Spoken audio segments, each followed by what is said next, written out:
Your brain remembers embarrassing moments from 10 years ago like they happened yesterday, and it's torturing you at random times, especially late at night. I'm about to explain 5 psychological reasons why this happens. But point 4 is where everything clicks, because that's where we talk about the spotlight effect.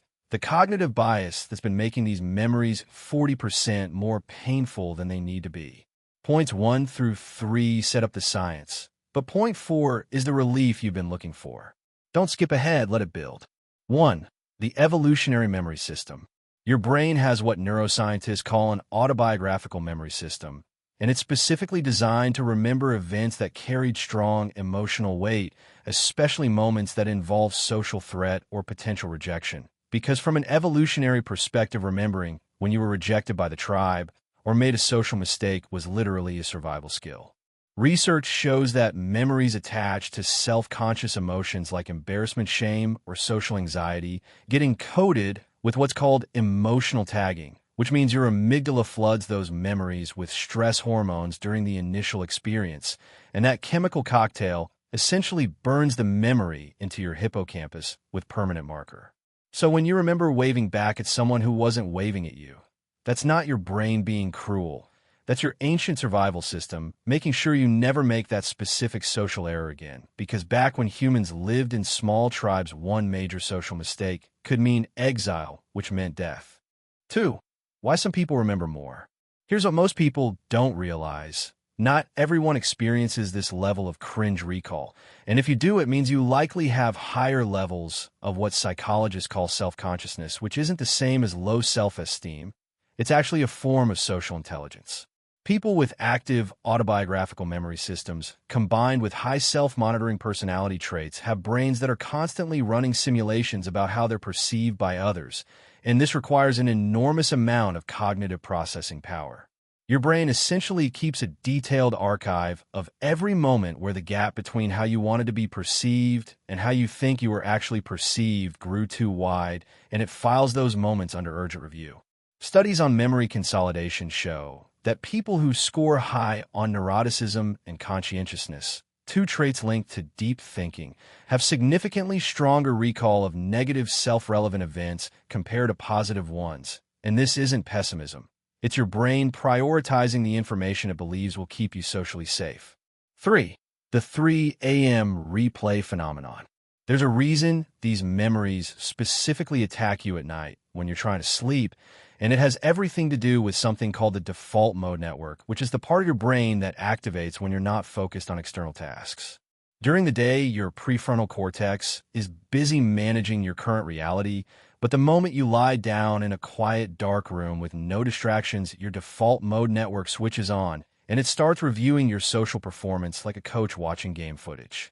Research shows that people with anxiety and high emotional intelligence have default mode networks that are hyperactive, particularly in regions associated with self-referential thinking, which means your brain is literally designed to replay social interactions, looking for patterns, threats, and opportunities for improvement. The cringe you feel isn't shame for no reason.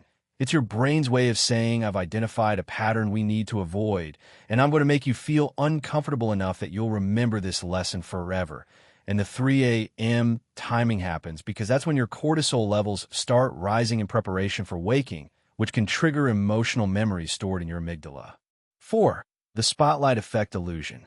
What makes these memories even more painful is that you're experiencing what psychologists call the spotlight effect, which is the cognitive bias that makes you believe other people notice and remember your mistakes far more than they actually do.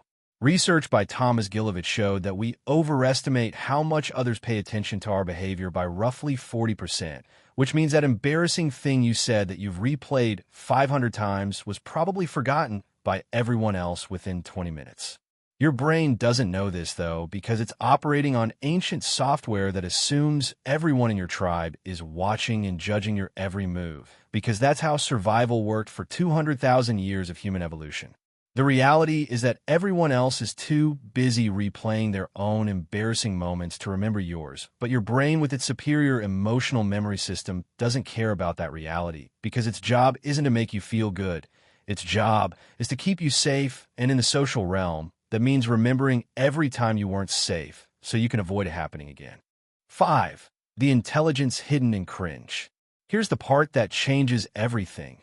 The fact that you remember these moments in vivid detail means your brain is capable of something called episodic future thinking, which is the ability to project yourself into future scenarios using past experiences as data.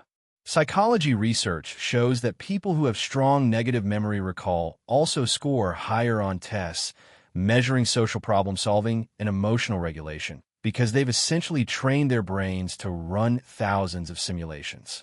Every time you cringe at a past moment, your prefrontal cortex is extracting lessons and updating your internal social rulebook, which is why people who experience this tend to become more socially calibrated over time, even though it feels awful in the moment. Your memory isn't broken and you're not being punished.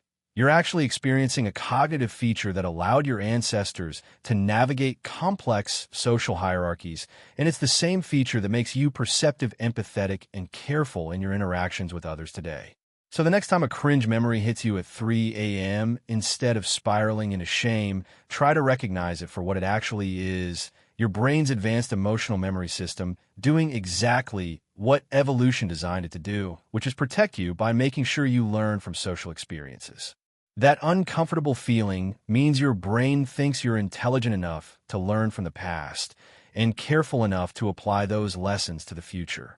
If this explains something you've experienced your whole life without understanding why, hit subscribe, because we break down the psychology behind the things that make you feel different, and you'll definitely want to see what we cover next.